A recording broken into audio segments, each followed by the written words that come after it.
भाई जो गुरु वचन पे डट गए, कट गए फंद 84 के। अगम निगम को खोज ले बुद्धि विवेक विचार, उदय अस्त का राज मिले तो बिन नाम बेगार। सतगुरुदेव क्या कह रहे हैं कि हे नादान प्राणी, इन शास्त्रों को पढ़कर, महापुरुषों के इतिहास को पढ़कर जो पहले घटनाएं घटित हो चुकी हैं, जो आगे तेरे साथ में बनेगी, तो उसके ऊपर थोड़ा सा विचार कर ले, थोड़ा सा बुद्धि विवेक लगा। अगर इस प्राणी को उदय अस्त का राज्य भी प्राप्त हो जाए, यानी पूरी पृथ्वी का ये राजा बन जाए, तो बिन नाम बेगार, तो सतगुरु के नाम के बिना वो व्यक्ति केवल बेगार कर रहा है, व्यर्थ में अपना समय और शमाशे बर्बाद कर रहा है। आज भारत देश का प्रधानमंत्री या देश का सबसे बड़े से बड़ा व्यापारी जैसे मुकेश अंबानी 20 लाख करोड़ की संपत्ति का मालिक है, प्रधानमंत्री देश का राजा है, सर्वशक्तिमान है।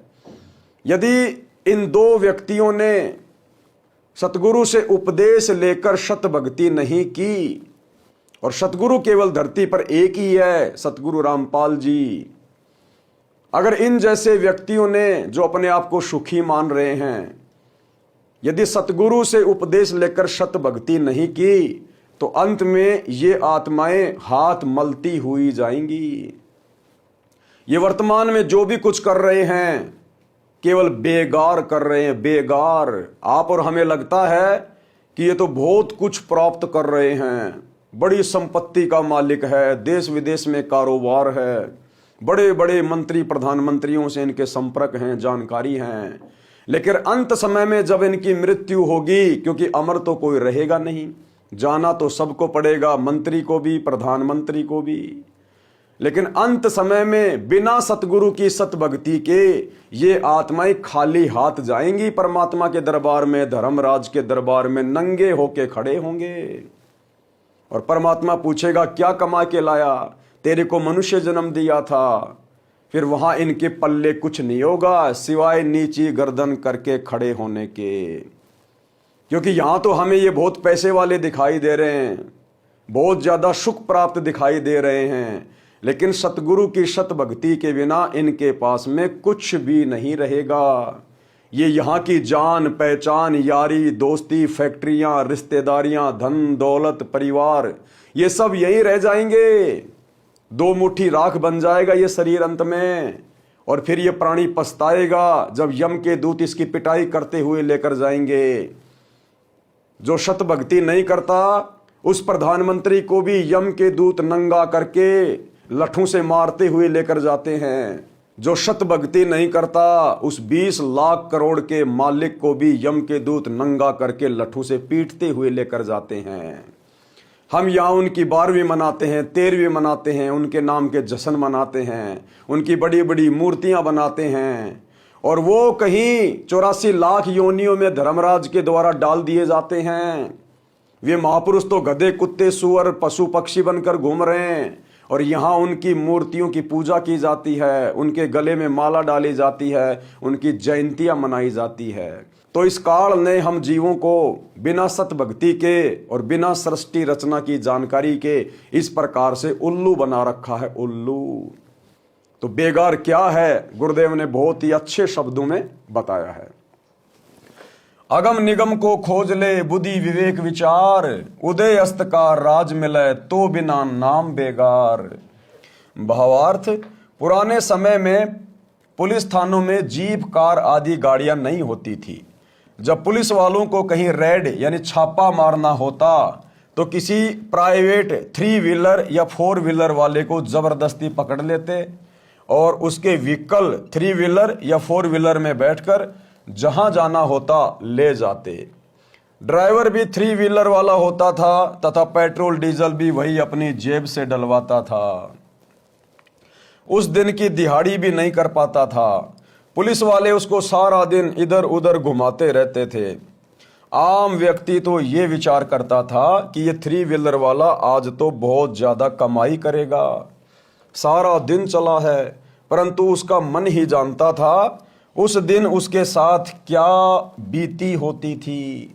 ऐसे ही राजा लोग इस जन्म में भक्ति ना करके केवल राज्य व्यवस्था को बनाए रखने में जीवन समाप्त कर रहे हैं, तो वे बेगार करके जाते हैं, यानी व्यर्थ में अपना जीवन बर्बाद करके जाते हैं, अपने मनुष्य जीवन को और अनमोल श्वासों को बर्बाद करके जाते हैं, खाली हाथ जाते हैं। पूर्व जन्म के धर्म कर्म से राजा बनता है, वर्तमान जन्म में उसी पुण्य को खर्च खा रहा होता है। जनता को तो लगता है कि राजा बड़ी मौज कर रहा है, आध्यात्मिक दृष्टि से वह बेगार कर रहा है, बेगार अपनी पिछले जन्मों की भक्ति कमाई को खा खर्च के नष्ट कर रहा है और अपने अगले जीवन को नरकमय बना रहा है, नरक में, बिना सतगुरु की भक्ति के। क्योंकि परमात्मा के दरबार में इस संसार की संपत्ति का कोई महत्व नहीं है। परमात्मा के दरबार में तो भक्ति की कमाई की वैल्यू है, भक्ति धन की। कबीरा सब जग निर्धना, धनवंता ना कोई, धनवंता सो ही जानिए जिसके पास राम नाम धन होए। अब उस प्रधानमंत्री के पास, उस बहुत बड़े व्यापारी के पास, जिसने पूरे जीवन सत भक्ति नहीं की, 2 के 4 बनाने में लगा रहा, वो यहाँ की संपत्ति भी ऊपर नहीं लेकर जा सका और सतगुरु का भक्ति धन भी उसके साथ नहीं। अंत में उसको 84 लाख योनियों में डाला जाएगा, 84 लाख योनियों में। और परमात्मा कहते हैं कि सत भक्ति ना करने वाला प्रधानमंत्री तो सीधा गधे की योनि में जाता है।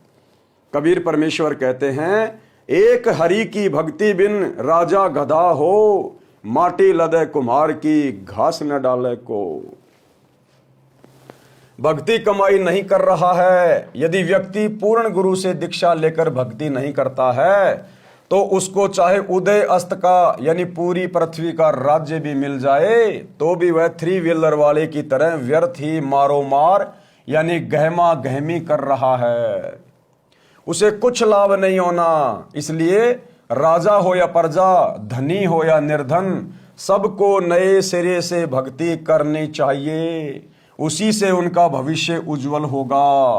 क्योंकि वर्तमान में उस राजा का जो भविष्य उज्जवल है, उस व्यापारी का जो भविष्य उज्जवल है, वो भी उसके पिछले जन्म की भक्ति के कारण है, पुण्य के कारण है, जिसको वर्तमान में वो खर्च रहा है, बर्बाद कर रहा है। और अगले जन्म के लिए वर्तमान में सच्चे सतगुरु से उपदेश लेकर भक्ति ना कर वो कोई कमाई नहीं कर रहा है, तो अगले जन्म में वो खाली का खाली रहेगा, उसकी दुर्गति होगी। इसलिए सच्चे सतगुरु का ज्ञान सुनकर समझकर उनसे उपदेश लेना नितांत आवश्यक है और अपना भविष्य उज्जवल बनाना चाहिए। भाई जो गुरु वचन पे डट गे, कट गे फंद 84 के, कट गे फंद 84 के, कट गे फंद 84 के।